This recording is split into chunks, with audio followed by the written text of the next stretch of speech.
저는 오늘 여러분에게 한국 기독교의 계보를 한번 설명해 보려고 합니다. 한국교회가 역사가 130년이 됐는데 그 역사를 영성이라는 키워드를 갖고 한번 정리를 해보고 싶습니다. 영성이라고 하는 것은 뭐 정의하기가 쉽지가 않습니다만 하나님과 우리가 맺고 있는 관계, 거기서 형성된 우리의 삶이라고 정의한다면 거기에는 신학도 들어갈 것이고 뭐 사람도 들어갈 것이고 운동도 또 사건도 들어갈 것이라 저는 한국 교회를 형성한 그 몇 가지의 영성의 흐름들을 여러분께 소개를 해드리고 그것이 지금 한국 교회를 구성하고 있는 것이다 이렇게 말씀을 드리고 싶습니다. 우리나라의 개신교가 시작이 된 해를 보통 1884년 혹은 5년이라고 얘기합니다. 호레스 알렌 선교사가 평신도로 들어왔던 해가 이제 84년이고요. 그 다음에 그 4월 5일 날 언더우드 와펜젤러 선교사가 제물포에 왔던 것을 그렇게 기억하는데 저는 그때 우리나라에 들어왔던 선교사들이 바로 미국에서 왔던 장로교 감리교 선교사라는 게 되게 중요하다고 생각합니다. 나중에 우리나라에는 영국 선교사도 들어오고 독일 선교사도 들어오게 했습니다만 적어도 우리나라에 선교의 첫 삽을 떴던 사람들이 미국의 장로교, 감리교 선교사들이었는데 그 이후에 한국의 여러 가지 교파들에 의해 분리가 되고 다양한 현상들이 들어옵니다만 그럼에도 불구하고 한국교회의 그 초교파적으로 또 역사와 지역을 넘어서서 한국교회를 형성하는 데 제일 중요한 어떤 씨앗들이 그 우리나라에 왔던 초기 30년 동안의 선교사들이 행하신 사역의 결과라고 생각하는데 저는 그분들이 우리나라에 들고 왔던 선교의 선물들, 꾸러미를 복음주의적 영성이라고 먼저 명명하고 싶은데요. 복음주의적 영성이라고 명명할 수 있는 것은 그들이 가져왔던 그 패키지 안에 들었던 내용들인데 첫 번째가 성경입니다. 한국의 기독교는 세상의 다른 나라들과 달리 선교사들이 우리나라에 들어오기 전에 만주와 일본에서 한글로 성경이 먼저 번역이 되었죠. 그리고 그 성경을 갖고 우리나라에 선교사들이 들어왔고 또 선교사들이 들어오기 전에 성서 판매원, 성경 매서인이라고 하는 사람들이 성경을 팔면서 복음을 전했고 그들에 의해서 교회가 최초로 세워지기도 했습니다. 그리고 선교사들이 들어와서 1907년에 평양에서 대보운동이 벌어졌는데 그 대보운동이 뭐였냐면 평양도 사경회라는 거였거든요. 그 사경회는 그야말로 성경을 공부하는 자리였습니다. 전국 지역의 여러 다양한 사람들에 의해서 복음이 전파되고 교회가 세워졌지만 성경을 가르쳐줄 수 있는 능력을 갖고 있는 그 선교사들, 목사님들은 아직 우리나라에 거의 몇 명 되지 않았기 때문에 평양에 있는 모든 기독교인들이 평양에서 제일 큰 평양 장대현교회에 모여서 더듬거리는 선교사들의 한국어로 성경을 가르쳤죠. 그곳에 우리의 성령께서 임하셔서 대부흥운동이 벌어졌습니다. 그 이후에도 선교사들은 우리나라 말에 적합한 것으로 성경을 끊임없이 개정하고 번역해서 지금 우리가 갖고 있는 그 뛰어난 성경을 갖게 되었죠. 그래서 첫 번째 선교사들이 우리나라에서 준 가장 중요한 선물은 성경입니다. 그래서 우리나라는 교파를 초월해서 지금까지 성경을 신앙의 제일 중요한 근거로 그다음에 기준으로 권위로 인정하고 있게 된 것. 그게 첫 번째. 두 번째는 전도입니다. 성경을 전해줬던 사람들이 선교사들이잖아요. 평양에서 부흥운동이 벌어지고 난 다음에 1909년이 되면 백만인 구령운동이라는 게 벌어져요. 복음을 전하기 위해서 전 교단이 연합해서 전도활동을 했던 것이고 그 이후에 발전했던 부흥회라든가 또 그 외에도 다른 것들과 다 그 모든 것들이 결국에 어떻게 복음을 전할 것인가에 이제 집중하게 되죠. 그때 우리나라에 나와서는 되게 중요한 개념 중에 하나가 날연보라는 건데 그거는 교회 전도지를 만들 때 헌금을 할 수 없었던 사람들이 돈 대신 자기의 날을 헌금으로 드린 겁니다. 그래서 그 날 밖에 나가서 복음을 전하는 일에 헌신했던 이런 전통들이 교회에 있었고 그래서 세상의 어느 나라 못지않게 복음을 전하는 것이 매우 중요한 신앙의 과제로 한국교회가 삼게 된 것. 그게 100년이라는 짧은 시간 동안 전 국민의 20% 이상의 사람들이 기독교 신자가 되게 되는 또 가시적인 어떤 기제였다고 생각이 듭니다. 세 번째가 성령입니다.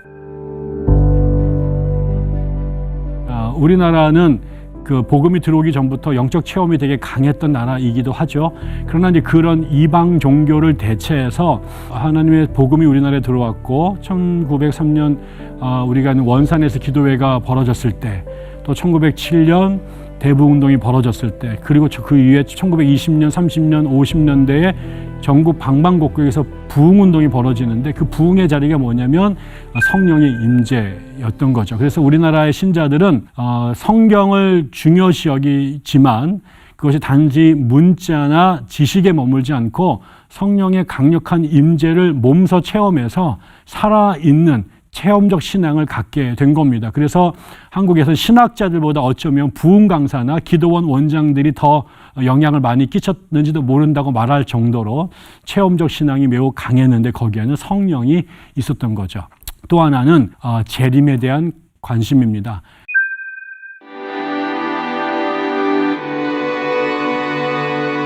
우리나라에 복음이 들어와서 얼마 되지 않아서 일제에서 우리가 강점기가 시작이 되기도 했고 항상 가난과 전쟁의 위협 속에서 살던 나라에서 복음을 믿었던 사람들에게 큰 위로가 됐던 것은 주의 나라가 도래할 거다. 주님께서 재림하실 거다. 특별히 일제 말기가 되면 신사참배를 강조할 때 다시 오실 왕을 기다리는 그 재림의 신앙이 한국교회에 굉장히 강했고 그것을 일제 말기에 성결교나 구세군이나 이런 교단을 지금 침례교 같은 교단을 일제가 해산시킬 수밖에 없을 정도로 한국교회는 재림운동이 되게 강했죠. 그래서 최초의 부흥사였던 길선주 목사님이 우리나라 일대 전국구 부흥 강사가 됐는데 그분의 부흥회가 요한계시록 강의였고 나중에 말세약 강의라고 하는 책도 냈죠. 그러면서 한국교회가 부흥회를 통해서 종말론 재림신앙을 갖게 된 겁니다. 저는 이것이 한국교회가 미국 선교사들 통해서 얻었던 최초의 선물이라고 생각하고요. 그것이 한국교회 영성의 토대가 됐다고 생각합니다.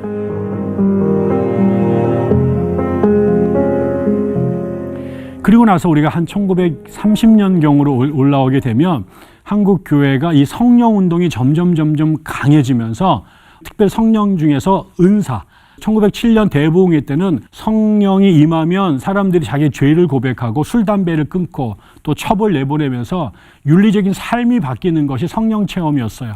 그래서 성령 세례가 곧 성결이라고 말할 수 있었다면 1930년대 이후부터 한국교회는 그런 전통적인 성결 또 성령 운동과 더불어서 은사를 강조하는 카리스마를 강조하는 성령 운동이 우리나라에 이제 매우 강력하게 터져나오고 확산되기 시작합니다. 저는 이것을 오순절적 영성이라고 말하고 싶어요. 우리나라가 이제 1907년부터 기도하는 것, 그다음에 이런 거 성령을 체험하는 것이 강해졌죠. 그래서 1907년 평양 대부흥 때 우리가 아는 것처럼 통성 기도가 이제 보편화되기 시작하고 새벽 기도가 이제 확산되기 시작을 합니다.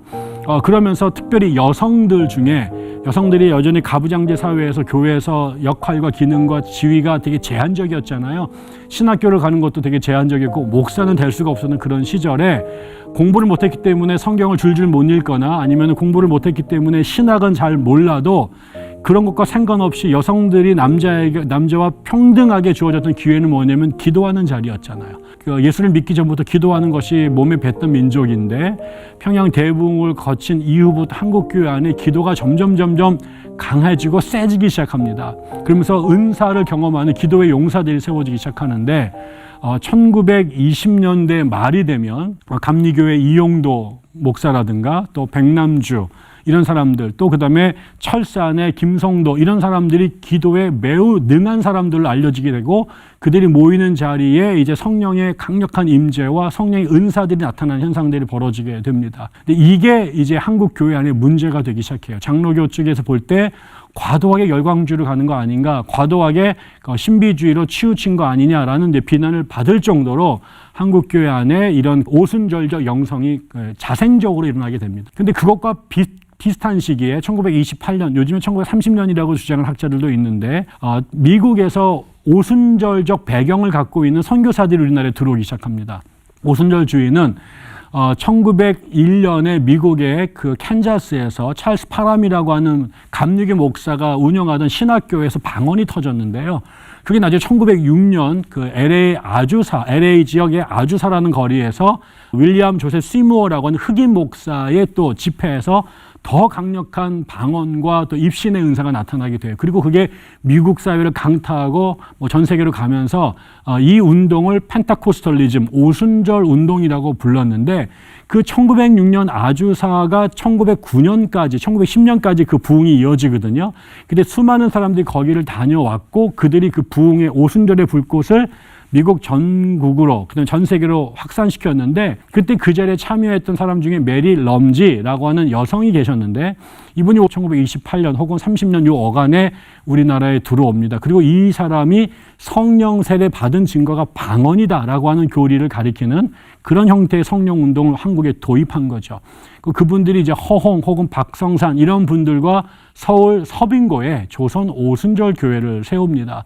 그래서 그 이전에 이용도나 아니면 뭐 김성도 같은 사람들이 해서 자생적으로 성령 체험하던 것이 우리나라에 내려왔다면 또 이제 메리 럼지를 통해서 오순절 운동이라고 하는 미국산 기독교가 또 우리나라에 들어와서 또 성령 운동의 한 축을 이제 차지하게 된 거죠. 그리고 나서 1945년 전후로 해서 우리나라에 기도원이라는 게 생기기 시작합니다. 그 강원도 철원, 그 신철원 여기 지역에 이제 대한수도원이라는 곳이 생겨나게 되고 또 김천인가에 거기에 용문산 기도원, 나운몽 장로를 통해서 용문산 기도원 이런 데가 세워지는데 이 기도원에서 기도를 정말 열심히 하면서 성령의 강한 임재가 나타났고 방언, 입신, 뭐 성령 춤 이런 현상들이 벌어지게 되죠. 그러다가 이제 여기에 이제 정점을 찍는 사건이 이제 조용기 목사와 최자실 목사가 1950년대 말에 서울 대조동에 순복음 교회를 세운 것입니다. 여기는 메릴 럼지가 세웠던 그 오순절 운동이 해방 이후에 다시 우리나라에 들어왔던 미국 장교들 중에 오순절 쪽 사람들이 특히 이제 미국의 하나님의 성회라고 하는 오순절 교단과 연결이 되면서 재구성이 됐는데 거기에서 세웠던 신학교에서 동기동창으로 조용기 목사와 최자실 목사님이 만났고 두 사람이 의기투합을 해서 교회를 세웠죠. 여기에서 우리나라의 본격적인 방언을 강조하는 오순절 운동이 폭발을 하게 되죠. 조용기 목사의 이 교회가 결국 여의도 순복음교회 나중에는 70만 명의 성도를 거느린 교회사에 유례가 없는 교회가 됐고 또 여전히 우리나라의 그 기도원 운동이 80년대까지 성령 운동의 중요한 또 요람이 됐고요. 또 이런 성령 운동을 하는 심령대 부흥회와 그걸 주도하는 부흥 강사들이 전성기를 맞으면서 이제 단지 오순절 교회나 아니면은 그 용문산 기도원 출신들만이 아니라 교파를 초월해서 우리나라의 방언과 성령 세례 이런 것들이 이제 자명해지는 그런 문화를 만들게 됩니다. 그래서 저는 이런 오순절 운동이 처음에 복음주의 영성과 더불어서 오순절적 영성이라고 하는 것으로 한국 사회에 뿌리를 내렸다라고 말씀을 드릴 수 있겠고요. 그 세월이 지나면서 1940년, 30년, 40년 이 경에 우리나라에 또 하나의 주목할 만한 영성 흐름이 생기는데 저는 이거를 토착적 영성이라고 말씀을 드리고 싶어요. 그거는 선교사들의 영향은 최소한으로 받고 한국에서 활동하던 평신도 혹은 목회자들이 강한 성령의 은혜를 체험하거나 아니면 한국적인 토양 안에서 복음을 재해석하려고 했던 노력들이 한국 교회 안에서 벌어지기 시작합니다. 그 운동을 주도했던 사람들이 흥미롭게도 전라도 지역에 많이 모여 있어요. 물론 전라도만은 아니지만 거기에 대표적인 사람들이 누구냐면 전라도 화순을 중심으로 활동을 했던 이세종이라는 분하고 그분의 제자였던 이현필이라는 분이고요. 또 그 다음에 그 사람과 같이 활동했던 사람 중에 광주를 중심으로 한 장로교 목사였던 최흥종 이런 분들이 계셨고 또 그분들과 함께 그 지역에 활동해서 선교사가 있는데 요즘에 유명한 서서평 선교사들 이런 분들이 같이 친구들로 그 지역에서 활동을 합니다.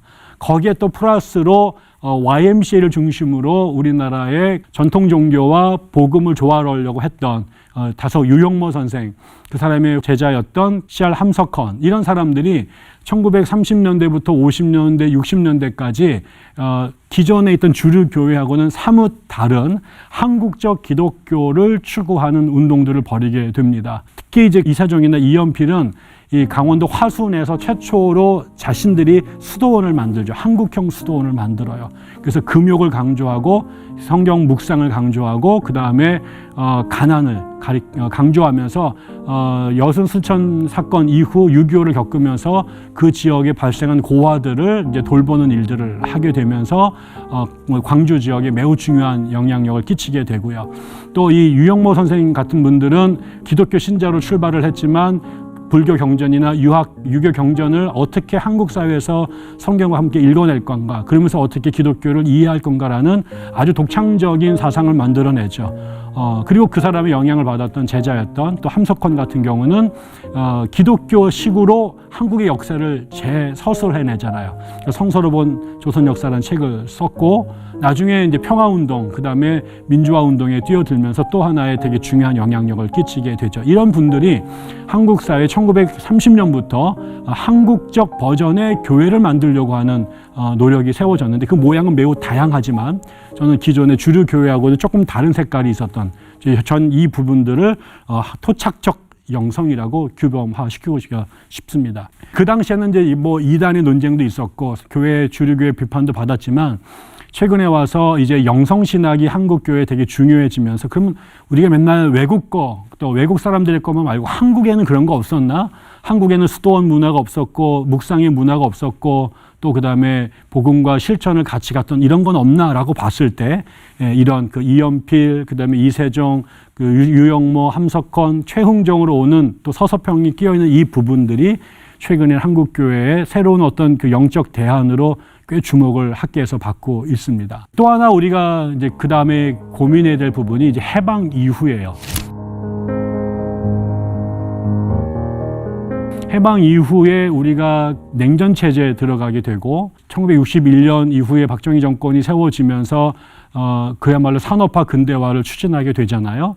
그래서 나라에서는 잘 살아보세, 새마을 운동, 경제 개발 이런 슬로건을 걸고 이제 정부가 이제 뭐 새마을 운동도 하고 경부고속도로도 만들고 산업단지도 만들었는데 이 시기가 구한 말부터 그 다음에 일제시대 때를 통과하면서 한국 사회가 징글징글하게 빈곤에 쪄들어 있었잖아요. 특히 이제 1931년 만주사변 이후로 한반도는 일제의 그 전쟁 동원 체제에 들어가게 되면서 마지막에는 뭐 녹그릇까지 다 갖다 바치고 배급을 받아야 되는 상황을 겪으면서 보릿고개라는 게 의해서 우리의 그냥 그 숙명처럼 이겨지는 시대에 한국 사회의 뿌리 깊은 패배주의, 숙명론, 운명론 가난은 벗어날 수 없어. 뭐 이런 것들이 우리나라에 젖어 있었을 때 이제 박정희 정권이 경제 개발을 강하게 드라이브를 걸었잖아요.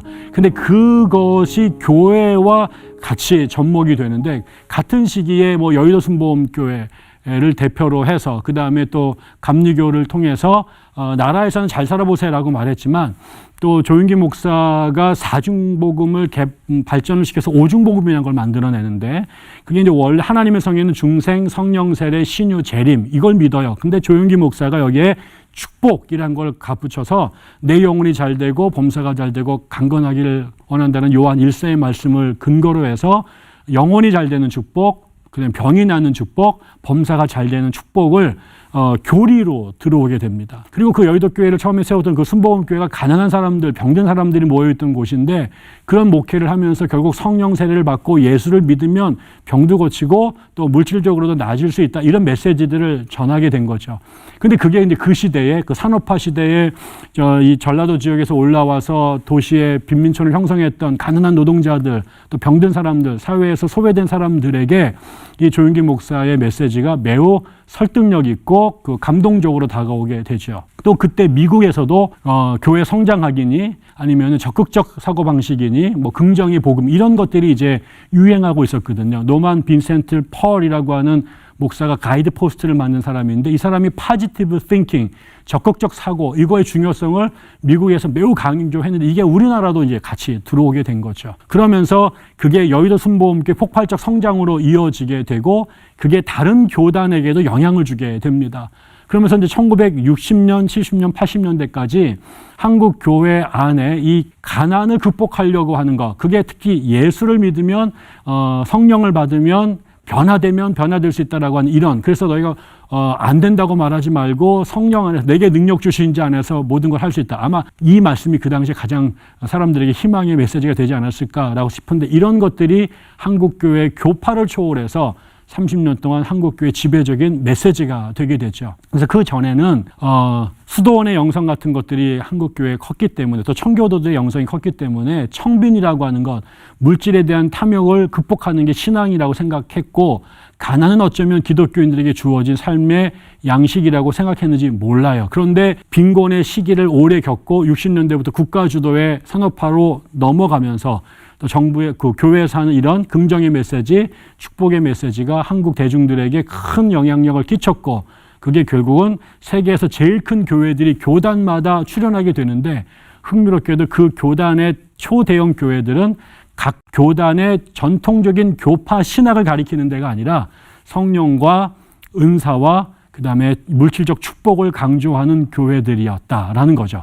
그래서 미국에서 나오는 그 학위 논문들 중에도 한국의 초대형 교회들은 모두 오순절적이었다고 말하는데 결과적으로 그 오순절적인 영성을 가졌던 사람들이 결국 예수 믿고 그거의 가시적인 결과물로 물질적인 축복과 번영을 강조하게 되면서 한국 기독교가 자본주의와 하나가 되는 그런 교회가 되죠.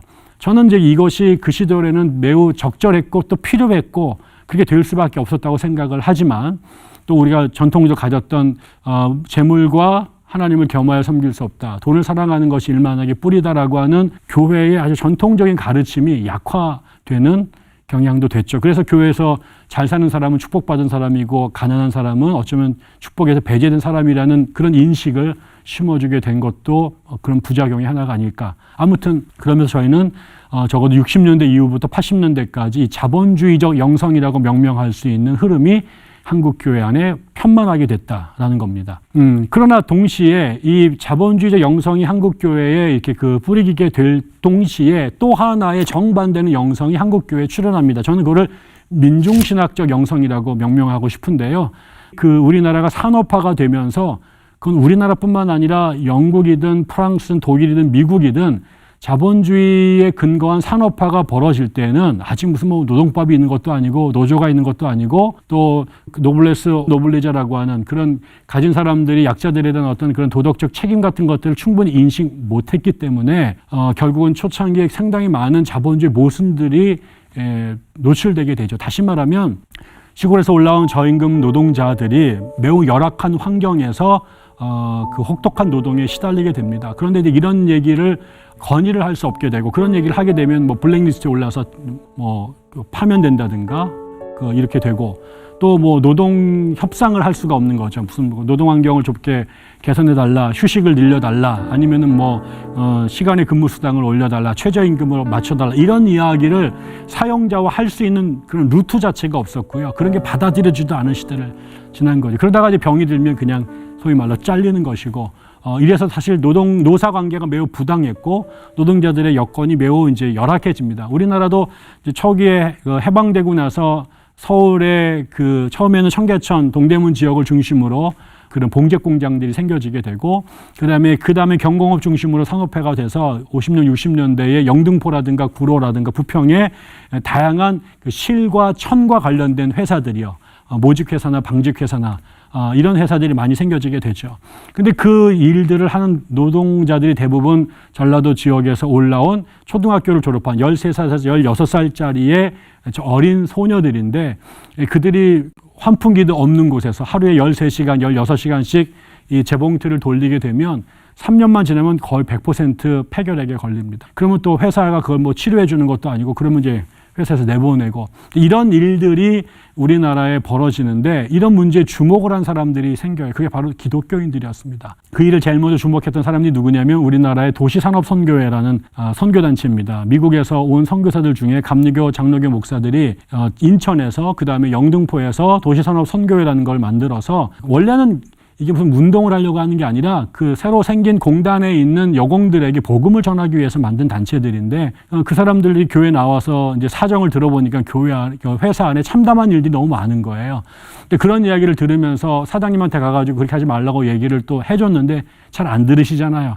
그러니까 나중에는 노동법을 이제 검토해 보니까 이런 그런 그 단체를 만들 수 다시 말하면 노조를 결성할 수 있는 것이 헌법으로 나라에서 인정한 법으로 있었고 뭐 이러면서 노조를 이제 조직하는 것들을 가르쳐 준다든가 또 단체 협상하는데 개입을 한다든가 이렇게 되면서 노동운동에 이제 관여를 하기 시작한 거죠, 교회가. 근데 이제 이런 것을 뭐 그런 노동자들의 정당한 요구를 들어주시는 분도 계셨지만 그 부당한 간섭이나 방해로 여기신 사람들은 이들을 전부 다 용공분자로 몰아가기 시작을 하게 됩니다. 그래서 이런 노동운동에 관여했던 사람들이 굉장히 많이 유신 정권 시절에 감옥에 가고 탄압을 받게 되죠.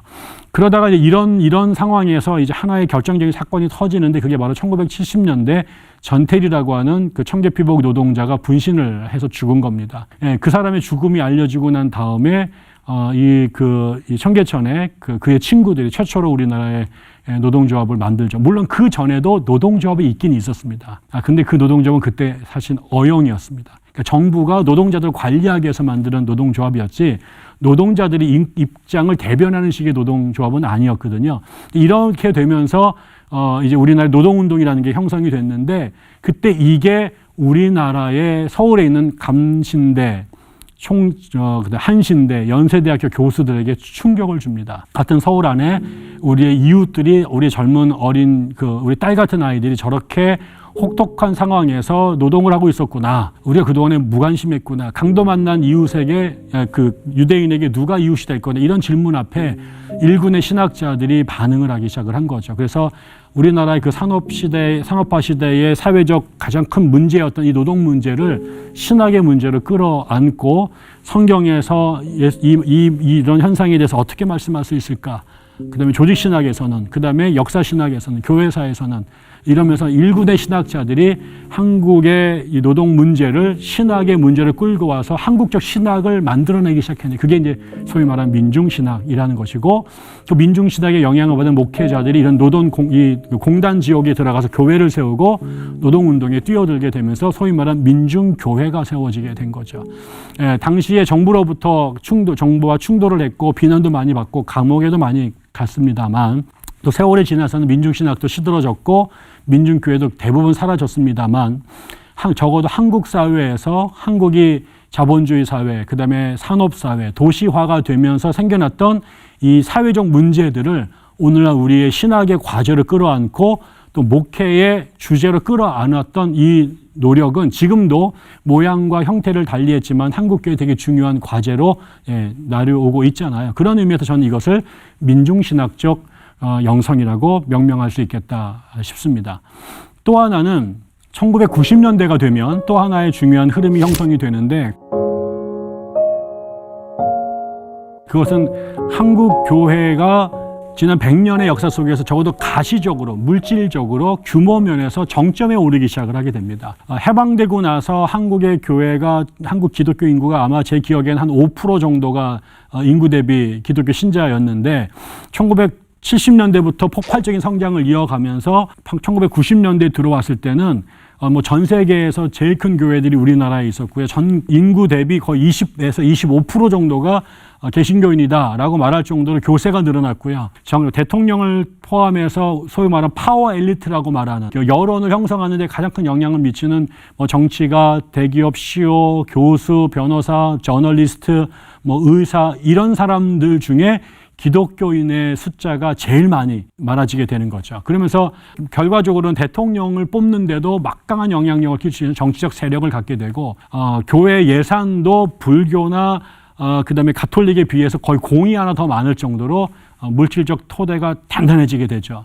이러면서 한국교회가 이제 되게 성장을 했는데 흥미롭게도 바로 그 시간부터 한국교회가 적어도 가시적으로나 외적으로 한국 종교계의 탑을 찍었을 이 시점부터 한국교회가 성장이 멈춥니다. 그리고 점점 빠른 속도로 후퇴로 교회가 축소되는 현상이 벌어지게 되고 그게 이제 2000년대에 들어와서는 더 가시화되게 된 거죠. 그래서 어떻게 보면 한국 사회를 한국교회가 가장 하나님의 나라에 가깝게 만들 수 있는 영향력을 손에 쥔 그때에 한국 사회 외변에서는 한국 기독교를 개독교라고 비판하는 소위 말하는 안티기독교 세력들이 급증하게 되고 교회를 떠나는 소위 가나안 성도들이 급증하게 되고 또 이단과 사이비들이 또 발응하게 되면서 교회를 위협하는 이런 일들이 벌어지는데 그게 안으로 들어가서는 교회 세습이라든가 목회자들의 성적 스캔들이라든가 교회 안에 그 재산과 권력을 둔 이권 다툼으로 대법원까지 가는 재판들이 막 속출하게 되면서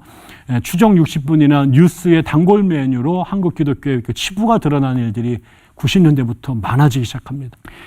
이럴 때 이거를 그 외부의 비난이다 공격이다라고 생각하는 사람들도 있었겠지만 일각의 사람들은 왜 한국교회가 그동안 열심히 성령 체험을 했고 성경 열심히 읽고 전도회 열심히 내서 헌신해서 이렇게 교회사를 불렸는데 왜 우리가 이렇게 세상 사람들 앞에 내놓기에 부끄러운 모습이 자꾸 드러날까?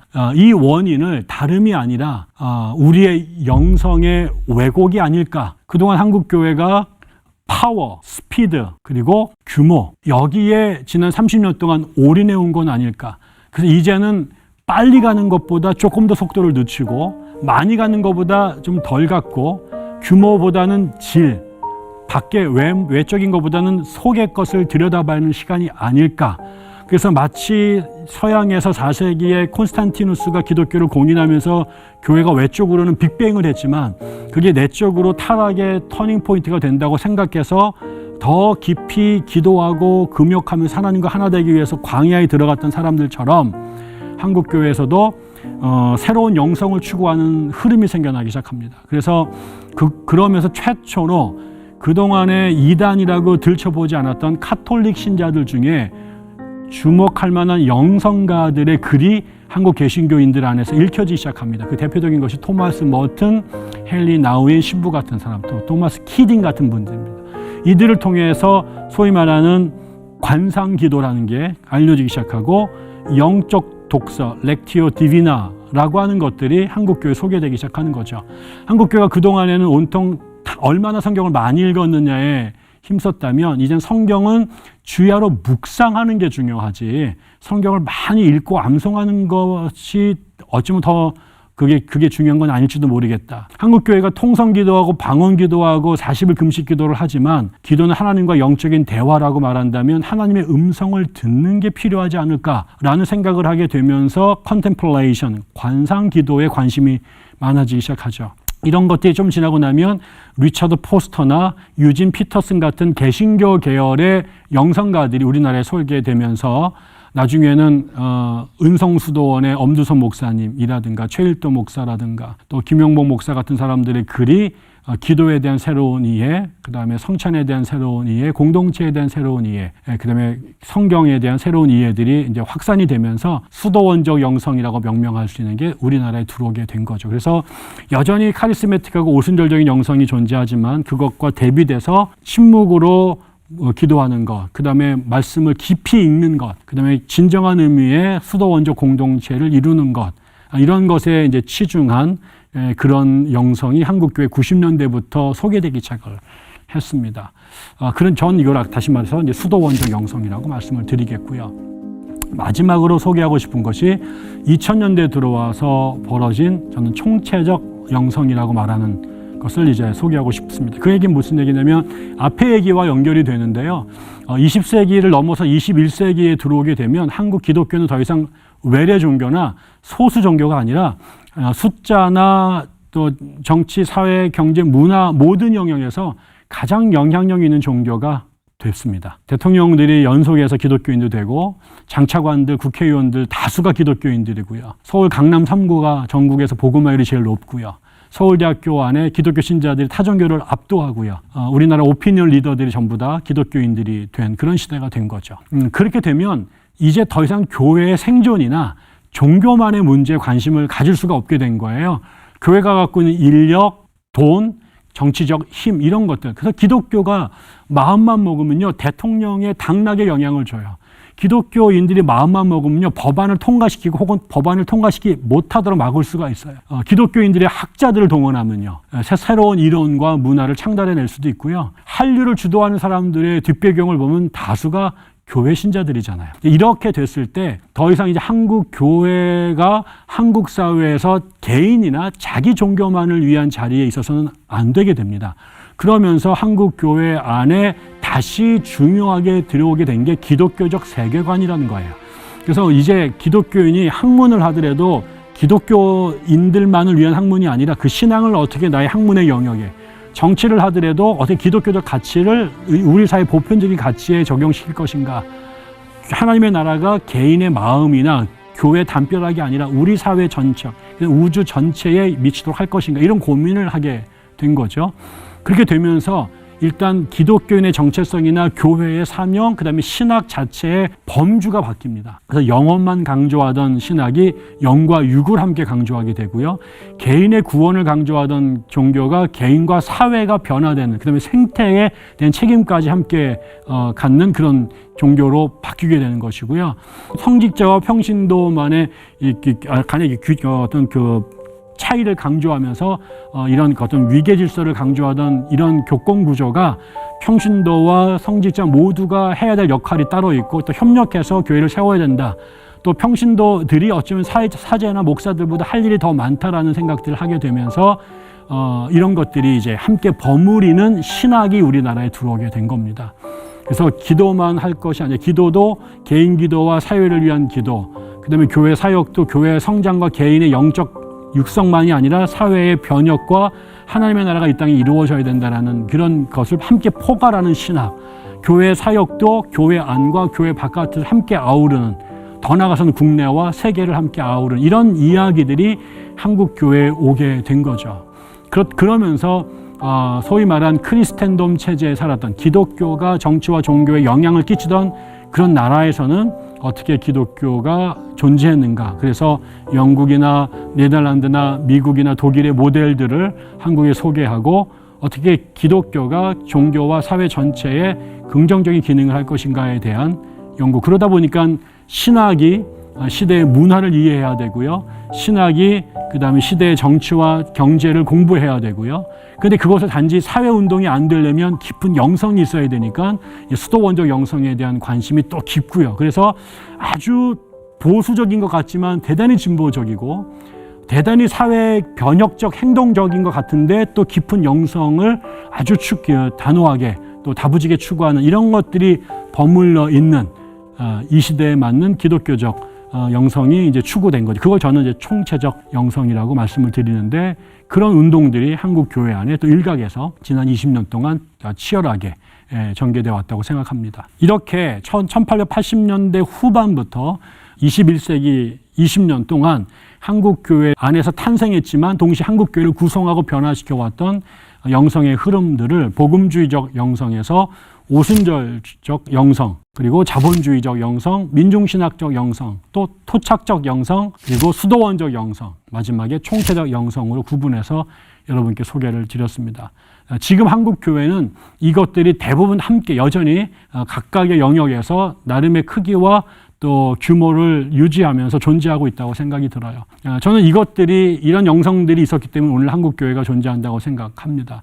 그러면서 이제 21세기로 나아가는 오늘날 한국 교회가 이런 영성들 중에 어떤 거는 우리가 아무리 시대가 바뀌어도 놓칠 수 없는 기독교의 DNA로 붙잡아야 할 것이고요. 또 어떤 것들은 또 시대가 지나면 효용성이나 가치가 약화되는 것들, 어쩌면 정말 어떤 거는 버려야 될 것인지 모르는 것들이 자명해질 겁니다. 저는 그런 맥락에서 이런 다양한 영성의 흐름들을 한국교회가 깊이 또 정직하게 관찰하고 분석해서 어떤 거는 계승할지, 어떤 거는 버릴지, 어떤 거는 더 교정해서 보강해서 가져갈지를 고민해서 다음 세기에는 또 더 적절하고 더 성숙한 그런 한국교회가 됐으면 참 좋겠습니다.